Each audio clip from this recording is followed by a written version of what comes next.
is Terry with Collabo Creative, a local service design company here in Indianapolis. And it is another Wednesday, and we are still running our Everyday Expert series. And so we have two new wonderful everyday experts. And if you tuned in last week, you'll have noticed that we had focused in on what it's like to be a researcher doing remote research right now, because it's a really interesting kind of space that we're working in, and being a research company ourselves, we thought it would be interesting to share what other researchers and other companies are going through. So if you saw our episode last week, you saw some lessons from our own researchers in-house. We have two researchers who are working basically across the country in all different spaces, and so I'll let them introduce themselves so you can hear what lessons they've learned around what it looks like to be a researcher working remotely right now. So let's start with ladies first. So we'll go with Lisa, if you could introduce yourself. Hey everyone, my name is Lisa Semidey. I am currently in Houston, Texas, originally from Puerto Rico. Gotta throw that out there. Nice. Yeah. And then what was the other thing we had to share? Oh, you're in Houston, Texas? Yes, Houston, Texas. So how do you help people learn and grow? So right, sorry, short memory span. I'm an experimenter, right? So a lot of the times it's me. I'll tell anyone, can I try something? So the way that if I have to learn through trying, right, and that way I can communicate it back. So if I'm given the space to try and fail, you know, which is part of the whole sort of design process and all of that. Then I can better explain back, people why this works or why it doesn't, right? So because it's founded on sort of experience. So that's my mantra for for learning and teaching, is just doing it and failing probably. Mm-hmm. I love it. Nice. Okay, Brian, I'll let you go ahead and introduce yourself as well. Yeah, I'm Brian Crain. I'm located in Indianapolis, originally from the Ozarks, Southwest Missouri, even deeper into the Bible Belt. Right now I'm working as a UX designer with a tech consultancy here in town called DMI. And in past lives, I've been a college professor, so I've very directly, help people learn. But in my role right now, one of my responsibilities is what we call managing consultants. And that structure, that team that I have under me is completely separate from our project teams. Our consulting teams are teams that we form around the idea of growth in our careers and personal growth and things like that. So it's my job to to work with the people on my team to provide feedback, help them understand strengths and weaknesses and how to grow in those areas. So I'm very much responsible for helping them learn and grow, and it's part of my job that I really love. Mm-hmm. Awesome. Well, and it's always great to hear how you folks are helping people learn and grow, because we are here to hear your lessons, right? We're here to learn from your experiences, and knowing that you both are reflective in your own experiences and learning from your own experiences so that we can share that out, right? Because individually we can only have limited amounts of experiences, but when we're able to connect and tap into other folks and see through their perspectives and see what their experiences were like, then we're infinitely able to learn from each other and grow in that way. So it's great to always connect with folks who are reflective in that way, and I know that both of you are. So I'm so excited to hear what you have to say. Thank you so much for making the time to be on today. So first thing I always like to start off with is what's one thing that you're grateful for today, so that we can get into that kind of positive headspace so that everyone's ready to take in some new knowledge, especially when you start talking about your lessons. So let's go to Brian. What's one thing you're grateful for today? This may be an obvious one, but I'm grateful, given the current situation that we all find ourselves in, that one, my family's all healthy, and that I happen to be in a role that has not been negatively affected by the the virus situation. In fact, because the needs for technology have only gone up, I'd say we're even busier than usual. So I'm grateful to be gainfully employed. That's always a good thing, right? Exactly. Being able to work. Yeah, absolutely. And actually, I think Lisa might share a few things around that. Yeah, so what's one thing you're grateful for today? I'm actually also grateful for being gainfully employed, but I think my story is a little different just because I had to find employment during this wonderful pandemic. And it was probably one of the more harrowing experiences of my professional career, try and do this and send out applications everywhere, not hearing back for a very long time. And thankfully I happened upon this role that I'm in right now, which allowed me to stay in Houston, which is great for my professional and sort of location perspective, but it was also quite a lesson to learn how to be effective in interviewing and doing all that stuff remotely, right? It's a very new and strange thing. I hope that people don't necessarily have to go through it, but if you do, I understand you and I empathize because it was quite a challenge. So I'm grateful for the company that I have today. That's fantastic to hear, right? It's like we're gonna feel the lows, but hopefully we get to see the highs as well. And I know just people within my circle, there's been several people who have been laid off or downsized in their roles, and it's really difficult to see, like, how do you move forward in a time like this? And so I love hearing everyone's success stories like yours, Lisa. I was like, hey, she's got a job and it's amazing. So that's so exciting. And especially, thinking about like what does things look like right now for us as researchers, right? Mm-hmm. So, yes. Yay, we all have jobs. It is an important thing that we should definitely be grateful for. Okay, so let's dive into like our first question, and we want to get into what is your lessons, right? Because that's what we want to learn from each other as well as from everyone else that comes on. And so in this space during quarantine, Black Lives Matter, we're separated, we're coming together, we're being re-separated again. I mean, it's crazy. It's complete uncertainty. And I know like we're supposed to be trained to deal with uncertainty, but seriously, it's a lot. So I am excited to hear, during all of this time through 2020, what's one thing that you've learned? What's one lesson that you've learned about being a researcher working remotely that you want to share with myself and as well as everyone who's listening? So I'm going to go over to Lisa first. All right. So let's follow me on this little journey, right? Because I think it's been an interesting challenge to learn to make feel natural what now, because of our circumstances, is unnatural, right? So, and there's a few ways that I think that this plays out, right? So in my role, I tend to facilitate a lot of workshops, right? So how difficult is that to do remotely? And not only because you have technology that the participants have to get comfortable with, and sometimes technology, fails us, right? You had a certain cadence of the way that you led workshops, right? And part of it is sort of that physical presence, being able to pace how you walk around, interact with different people. So right now it's getting flattened a lot.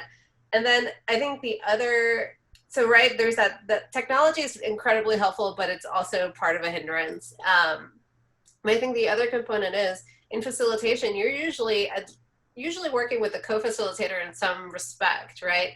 So it's finding how to make that very subtle, almost unseen relationship that you have with your co-facilitator actually functional in a digital world. And it's incredibly difficult because you're like, oh, I'll aim you through this. No, I don't want people to see that, you know, on the screen if I'm screen sharing.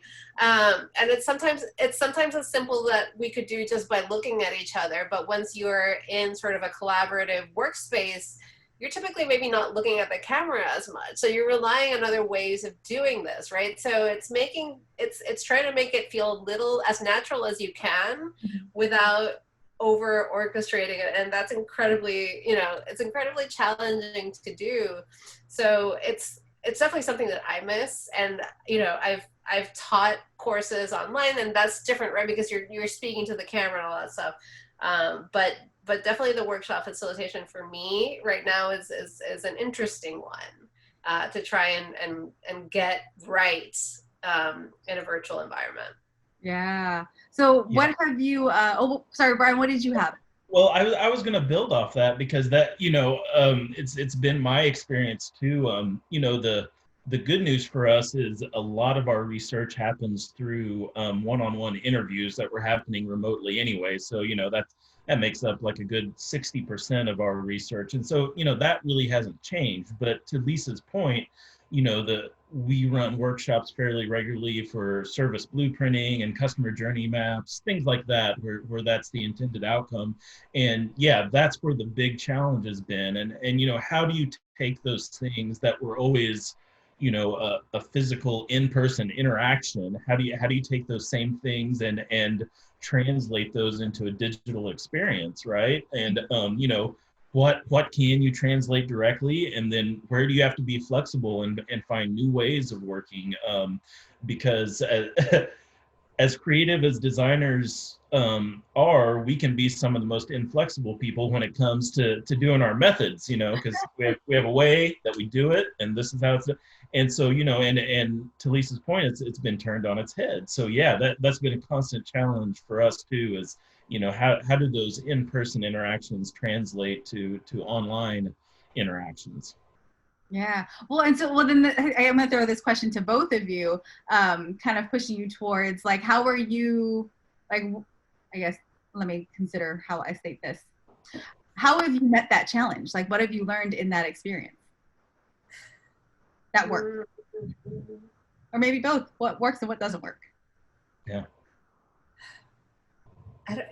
It's so chats work and they don't, especially if you have, so we found that we had to use two platforms, because we have one that we're running the meeting in, and then we have another one that's completely outside of the meeting, that's what we're using to communicate between the facilitators and all that stuff, right? So behind the scenes, you have like, you have multiple, like I've dealt with, I facilitate off two computers, right? Because I have where I run the workspace and the original meeting, and then I have the other computer, which is where I run the other chat, which is so strange. Because then if you're pairing the conversation, trying to prompt, trying to ask probing questions while you're facilitating, and trying to read all at the same time, it doesn't always come off as naturally as you want it to do. Right. So that's at least been something that I've tried, and still, I guess, am finessing as time goes. I'm sure I have more workshops coming up, so that's part of what I'll keep testing. Yeah, to that point, because there's no perfect digital tool out there that does everything, you know, at least in my experience. And so it's you know, how do you basically get a mix of tools together that serve your purpose? And I'm not advocating for any particular software because I haven't got a sponsorship deal yet, but you know, for us, it's been a combination of some sort of video chat tool, obviously, and then you know, and then the actual tool for working, which we use Miro a lot because it's, you know, like online whiteboard and post-it notes, and so it kind of recreates that. But on the other side, on the video chat, the big thing that has become so important there for us is the ability to have breakout rooms. And so far, I think Teams and Zoom both do that pretty well. Zoom especially, but you can actually create these breakout rooms, because you know how it is. If it's a large facilitation session with lots of people, you got to break. You have stuff that you do as a large assembly, but things that you need to break down into smaller groups. And so, finding that tool that really serves that purpose is super important. And and practicing it beforehand. Really making sure that those things are working the way you intend them to. Sudden crashes aside, but giving it a dry run first to make sure everything's working the way you intend it to. Yeah, practice makes perfect, right? Breakout rooms are treacherous, though. It's funny because people actually, time is another interesting factor in all of this, right? Because I usually have a pretty timed out agenda, but I also, I don't, in person workshops, I have the 5-minute timer, the rubber ducky goes off, it works beautifully. When you start sending people into breakout rooms, breaking out into breakout rooms takes far longer. People get lost in the conversation. They love the little chatty chat. And then the moment that you're closing out those breakout rooms, if they did not capture their work, they lose it. And I've had that happen. So it's a very delicate balance of going in there and being like, hey guys, did you record this? Guys, did you record this? And if you have multiple breakout rooms, it'll take you 5 extra minutes that you did not have allocated to doing that. Yeah. So time is a very relative measure in digital world. Interesting. I love having both perspectives on that, right? Like the great side of breakout rooms, but then the not so great side of breakout rooms. Yeah, things can go awry quickly. That's for sure. Oh yeah. So Brian, you kind of hopped onto Lisa's lesson, but did you have one lesson that you wanted to share that was a separate experience? So this might seem kind of a very large statement to make, but it's become important to me.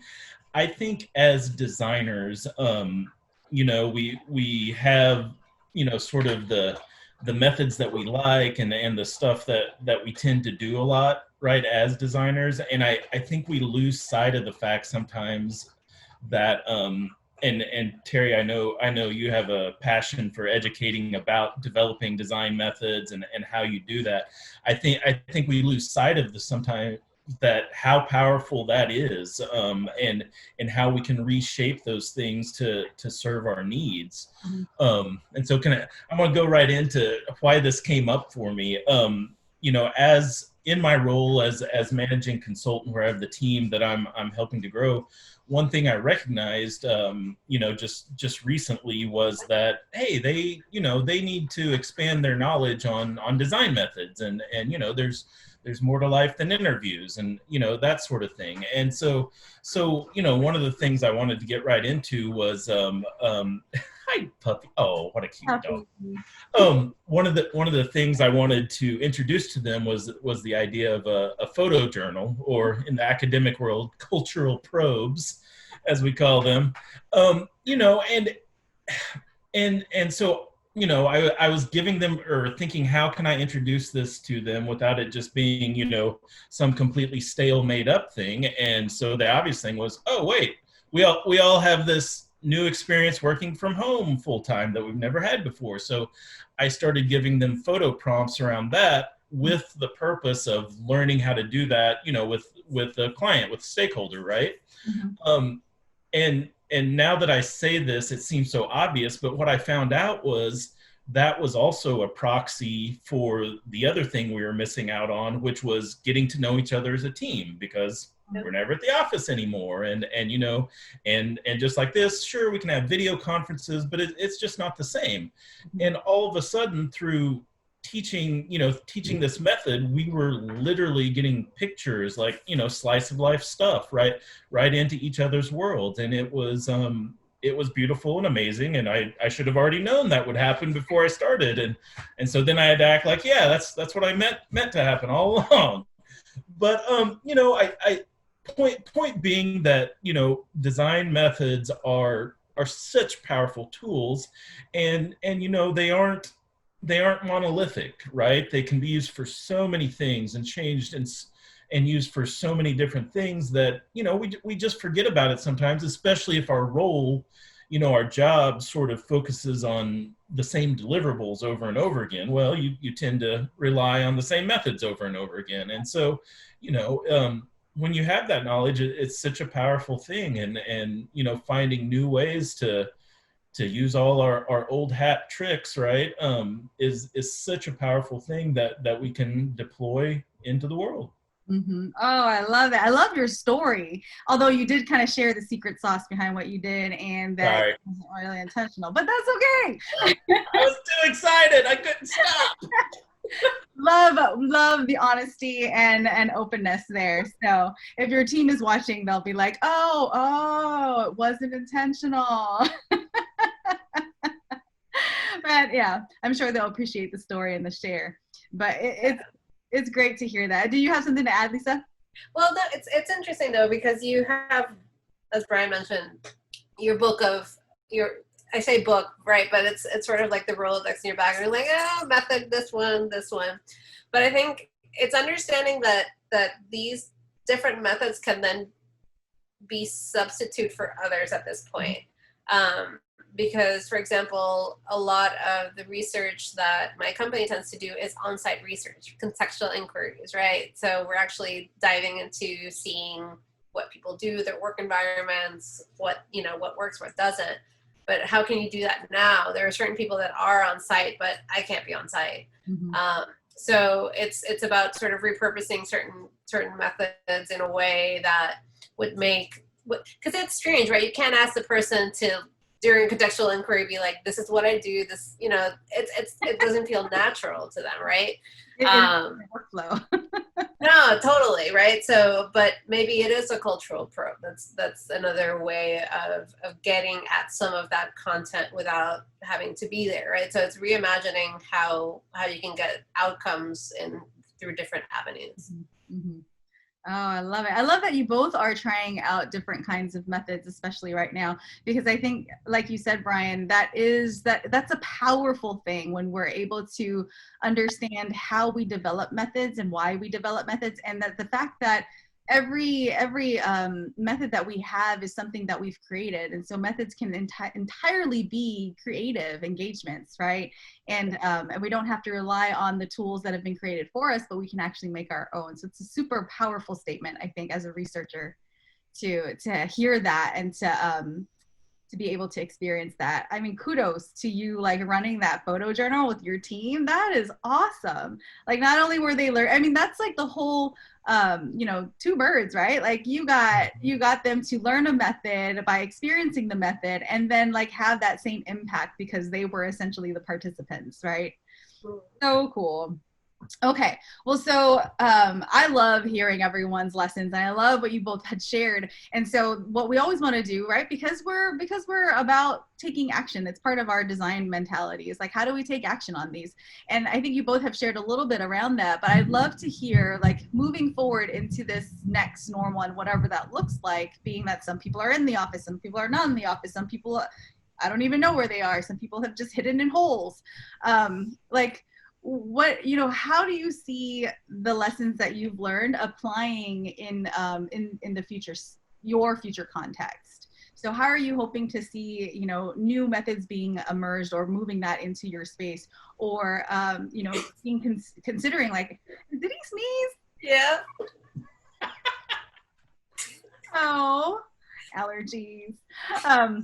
She's my daughter. I can't deny it. Adorable. Well, so now I lost my train of thought. Sorry, I'm like a squirrel sometimes.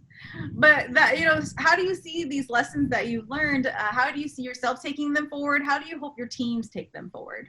And let's go back to Lisa. So it's interesting though, because I came into the team as a research almost expert, right? So the team that I work with, there's a lot of UX designers that have some design research expertise, but my role is really design research. That's what majority of what I'm doing right now. And it's interesting because as I arrive, we're reevaluating our design process, right? So I'm actually getting into the funnel of being able to sort of carve out what our design process looks like and how that gets standardized within our team and how the rest of the organization understands it, which I think there's always that gap, right? But then in addition to that, we're starting to come up with our own playbook too, right? So it's finding ways of then that playbook might look different, right? Because before, certain playbooks were about how you do this in person, right? Well, there's two flavors to what we do when we are in person versus when we're not, and figuring that in order to attain certain objectives in the process, right? When you're trying to research or when you're trying to ideate or when you're trying to evaluate, then it's just thinking of these are possible ways of doing it, and then I can help them understand, okay, this is probably a couple of the versions that you could use, but they're suggestions, right? I think that's part of the discussion that we've just had, that one method can work in different ways for different reasons at different times. So it's just, trying to bring, I think, the language of design research into the organization and making sure that they understand, hey, there's flexibility in this. It's not prescriptive. It's really about being creative with it. Nice. I love it. What do you got, Brian?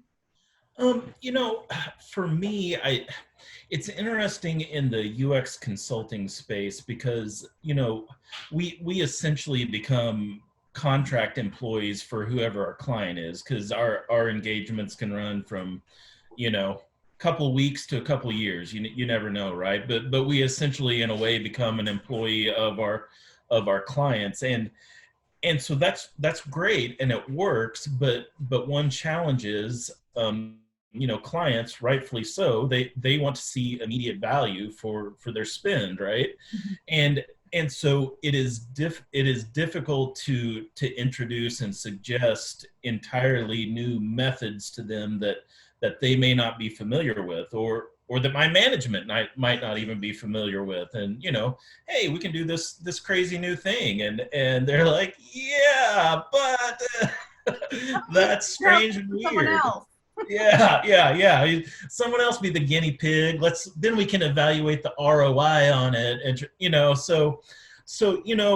I think it gets back to some things I was saying earlier, that, people have a track that they tend to stay on, and part of that is a good thing, because we know that certain things provide value and will work.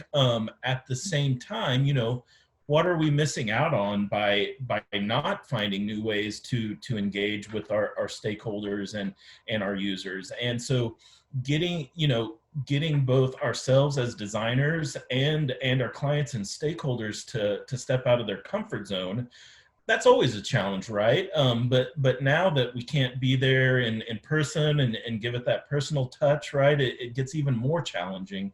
And so I don't have solutions for you yet, but that's what I'm looking at and I'm thinking about and trying to figure out, how we can steer the ship, as we continue to move forward.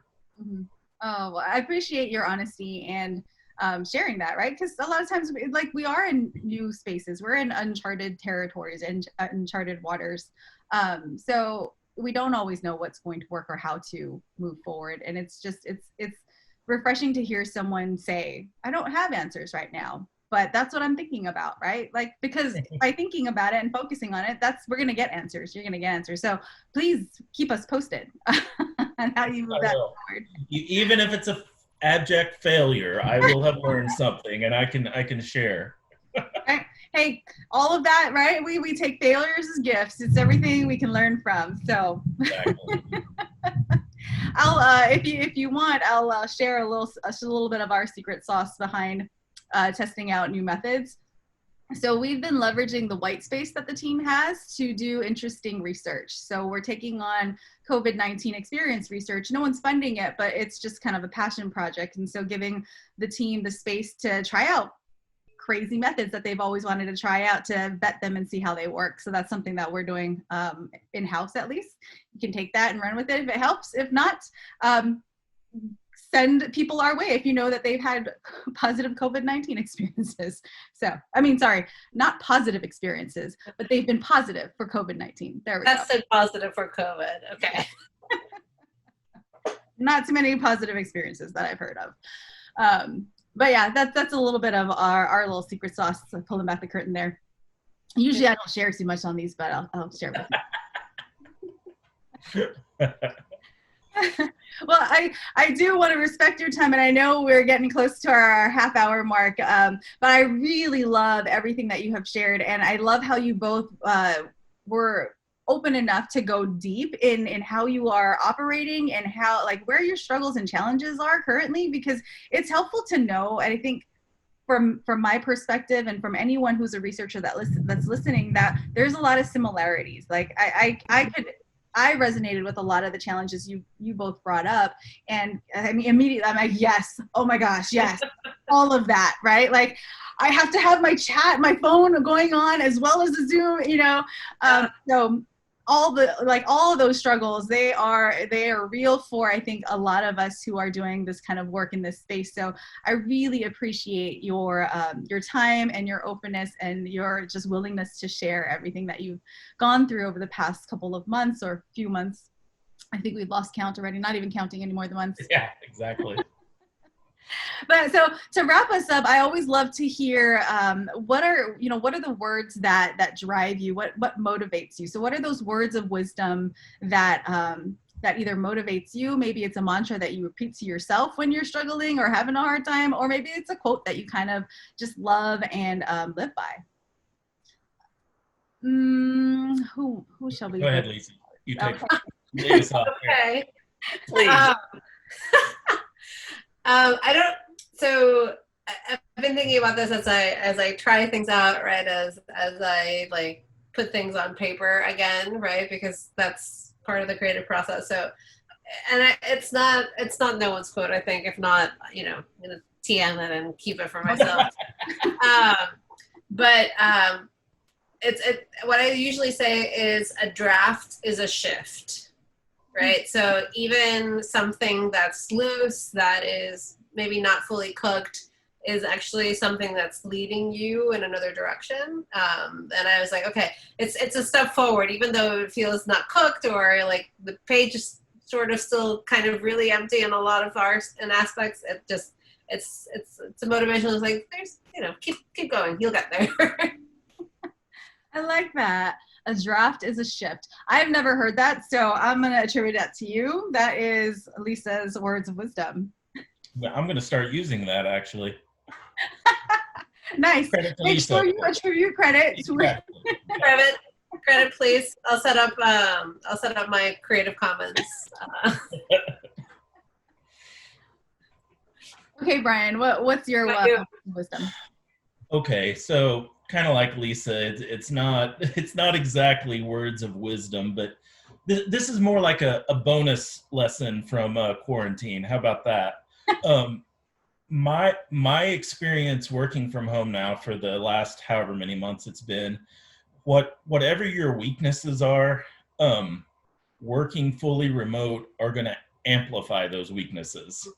And I'm not going to get into all my stuff here, but that's what I've noticed. And so now is the perfect time to lean into that stuff, right? Is you know, oh gosh, I'm a horrible communicator, and now you know, as an example, I'm a wonderful communicator, obviously, but you know, if that's like one of your weaknesses, then that's just going to be amplified by our current situation. And so, you know, leaning into those weaknesses and you know, finding solutions for them, because hey, you don't have commute time anymore. You know, you got a little extra time freed up, so you know, you use this time to, you know, to really dig into yourself and what's going on there, and you know, see how you can improve. Mm-hmm. Oh, I love it. Yeah. Lean into those, I guess, weaknesses, right? Like, Yeah. I love it. Turn it into an opportunity, right? Oh, there you go. Look at you. Yes, how designerly of you. That is awesome. Every problem is an opportunity. Exactly. Well, I cannot thank both of you enough for you just taking the time and sharing, sharing your stories with me. I mean, this has been fantastic. My cheeks are sore from like smiling and laughing at everything that you had shared. Not that I'm laughing at you, I'm laughing with you.